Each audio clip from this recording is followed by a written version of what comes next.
नमस्कार दोस्तों, आप देख रहे हैं हमारा यूट्यूब चैनल। अगर चैनल पर पहली बार आए हैं तो लाइक और सब्सक्राइब जरूर करें और बेल आइकन को ऑल पर प्रेस कर लें ताकि हर वीडियो की नोटिफिकेशन आप तक जल्द से जल्द पहुंचती रहे। चलिए हम आपको आज कुछ महत्वपूर्ण प्रश्न आरआरबी, एनटीपीसी और ग्रुप डी के 10 इम्पोर्टेंट क्वेश्चन बताता हूँ। तो पहला क्वेश्चन हमारा ये है, किस रेलवे यार्ड में ट्रेन की बुकिंग की जाती है? तो हमारा राइट आंसर जो हो जाएगा वो कार्गो यार्ड हो जाएगा। राइट आंसर डी नंबर हो जाएगा, कार्गो यार्ड। चलिए हम दूसरा प्रश्न देख लेते हैं। दूसरा प्रश्न हमारा ये है कि ट्रेन के पहियों का व्यास कितना होता है? तो हमारा दूसरा नंबर प्रश्न है जो ट्रेन के पहियों का व्यास पूछा है। तो हमारा ट्रेन के पहियों का व्यास जो होता है 1.2 मीटर होता है। राइट आंसर हमारा डी हो जाएगा, 1.2 मीटर। राइट आंसर हमारा डी हो जाएगा।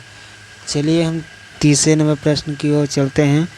हमारा तीसरा नंबर प्रश्न ये है कि भारत में कुल कितने उच्च न्यायालय हैं? तो जो भारत में उच्च न्यायालयों की संख्या जो है वो 25 है। तो हमारा राइट आंसर सी हो जाएगा, 25 उच्च न्यायालय हैं। वीडियो को लाइक नहीं किया तो लाइक कर लेना और सब्सक्राइब ज़रूर करना और बेल आइकन को ऑल पर प्रेस कर लें ताकि हर वीडियो की नोटिफिकेशन आप तक पहुंचती रहे। और एक प्यारा सा कमेंट करके ज़रूर बताएं। चलिए हम चौथे नंबर प्रश्न की ओर चलते हैं। चौथा नंबर प्रश्न हमारा ये है कि भारत की सबसे पहली ट्रेन कहाँ चली थी? जो भारत में सबसे पहली ट्रेन चली थी वो मुंबई में चली थी। हमारा राइट आंसर सी हो जाएगा, मुंबई में। चलिए हम पाँचवें नंबर प्रश्न की ओर चलते हैं। हमारा पाँचवा नंबर प्रश्न ये है कि भारत में सबसे पहले बिजली किस शहर से आई? मतलब किस शहर में आई? तो जो हमारा राइट आंसर हो जाएगा कोलकाता।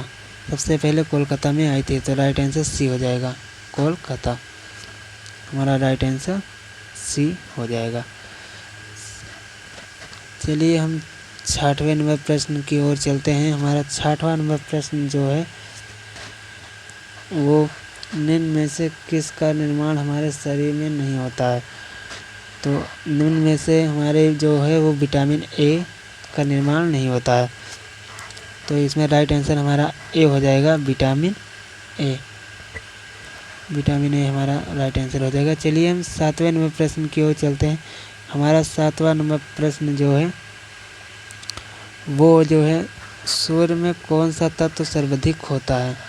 तो जो हमारे सूर्य में सर्वाधिक जो तत्व होता है वो होता है हाइड्रोजन। हाइड्रोजन जो है सूर्य में सबसे अधिक पाया जाता है। चलिए हम आठवें नंबर प्रश्न की ओर चलते हैं। हमारा आठवां नंबर प्रश्न ये है कि धूप में कौन सा विटामिन मिलता है? तो जो धूप में विटामिन मिलता है वो होता है विटामिन डी। विटामिन डी पाया जाता है धूप में सबसे ज़्यादा, मतलब विटामिन जो मिलता है वो विटामिन डी पाया जाता है। चलिए हम 9वें नंबर प्रश्न की ओर चलते हैं। हमारा 9वां नंबर प्रश्न ये है कि वायुमान को मापने के लिए किस उपकरण का उपयोग करते हैं? तो जो हमारा उपकरण है वो होता है टेकोमीटर। टेकोमीटर से हम वायुयान को मापा जाता है। तो जो हमारा राइट आंसर हो जाएगा वो बी हो जाएगा, टेकोमीटर। चलिए हम 10वें नंबर प्रश्न की ओर चलते हैं। हमारा 10वां नंबर प्रश्न ये है कि तमिलनाडु की राजधानी क्या है? तो जो तमिलनाडु की राजधानी कहाँ है? तो आप जो है वो बी नंबर टिक लगाएंगे, चेन्नई में। तमिलनाडु की जो राजधानी है वो चेन्नई में है। हमारा राइट आंसर बी हो जाएगा।